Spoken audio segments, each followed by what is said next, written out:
No historian can tell you what lies behind those locked Vatican doors. Not because they lack theories or curiosity or archival obsession, but because they have never been allowed to cross those thresholds at all.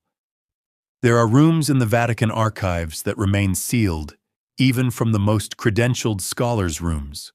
Quietly guarded rooms every guide politely pretends do not exist. You walk past them with a badge, with a letter of approval, with years spent earning access, and still the doors do not open.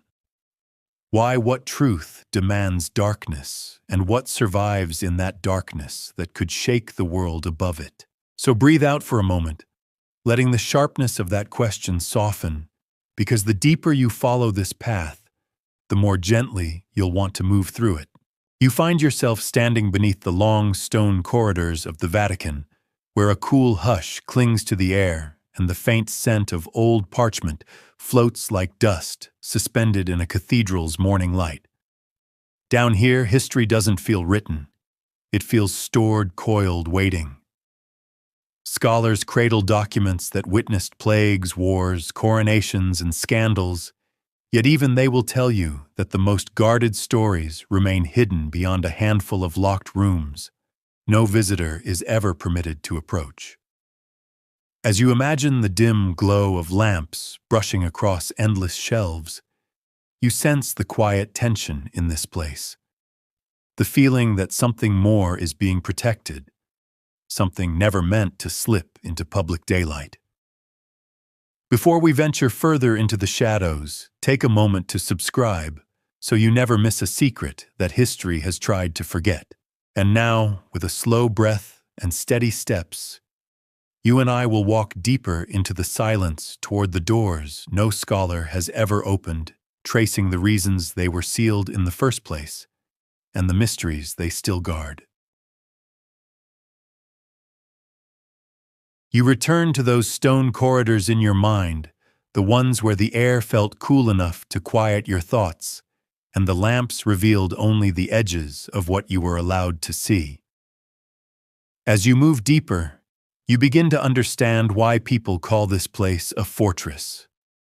Not because it has battlements or guards pacing the halls, but because every line of mortar, every precisely filed document, every ritual of access feels built to shield something far larger than paper. You walk slowly, hearing the echo of your own steps, remembering how the sealed doors earlier seemed to hold their breath as you passed, as if the silence itself had been trained to keep secrets. It helps to recall that the modern Vatican archives, despite their almost mythical reputation, are not ancient. The foundational structure dates to the early 17th century, when Pope Paul V formally gathered the Church's scattered administrative records into one protected space. That part is an established fact. 1612, an organized repository, a centralization of power through the preservation of memory. Centuries later, expansions and climate-controlled vaults layered even more security onto that foundation. The result became a physical manifestation of institutional caution, where knowledge is both preserved and curated with almost obsessive care. This is the kind of place where even the dust motes seem to follow rules. But what makes this fortress unusual is not its size or age. It's the way it has been engineered to conceal as much as it reveals. As you wander through the imagined galleries of manuscripts and parchments, you notice an architectural oddity that scholars sometimes whisper about over espresso narrow hallways that appear to curve into nothing, staircases that are always locked, and temperature-controlled rooms whose windows are frosted from the inside. These whispers aren't entirely fiction. Archivists occasionally mention wings built during renovations that no researcher, even with the highest credentials, has ever reportedly worked in. The official explanation is always the same: climate zones, maintenance storage, or simply not relevant to scholar access.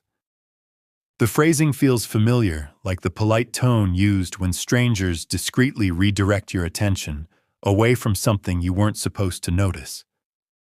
Among the obscure details that circulate quietly is the claim that during the 20th century modernization of the archives, engineers encountered older undocumented chambers beneath the primary floors. According to a rare interview given decades ago by a retired architect, one difficult to verify but too persistent to dismiss, some of these chambers were reinforced and sealed rather than integrated. He described a pattern of construction suggesting that whoever oversaw the work wanted to keep certain areas inaccessible, not only to the public, but even to future archivists. You can almost imagine those chambers now locked behind the same heavy hush that surrounded the doors you visualized earlier, tucked away like memories the Church prefers not to revisit. And yet, for all these hints of hidden spaces, no one knows precisely what necessitated such elaborate protection. Here is where the scholarly debate becomes almost irresistible. One school of thought argues that the fortress-like design reflects nothing more than bureaucratic precision, a practical need to safeguard fragile artifacts from humidity and mishandling. Another school suggests that the design reveals an anxiety about narrative control, that the Church understood the power of archives not merely as storage, but as guardianship over how history would be told. If the latter is true, then the silence you felt in those hallways isn't emptiness, it's strategy. Still, there's an open question that lingers. Why would certain rooms need to be sealed in ways that even authorized experts cannot override? Not locked temporarily for restoration or conservation, but effectively erased from the usable map of the archives. It's the same question that pulsed through your thoughts when you stood before those forbidden doors earlier. What exists inside that cannot withstand scrutiny? Scholars who support the bureaucratic explanation often point to sensitive diplomatic records, fragile materials, or items requiring special handling. Others counter that such items are routinely studied under controlled conditions. Sealing entire rooms permanently goes beyond protection and enters the realm of purposeful obscurity. As you drift deeper into the imagining, your steps retrace the path that began with that first shocking realization. Not everything in the archives has been meant to be found. You remember the cool hush from the introduction, a detail that now colors your understanding of this space, hinting that the silence itself is part of the architecture. It's as if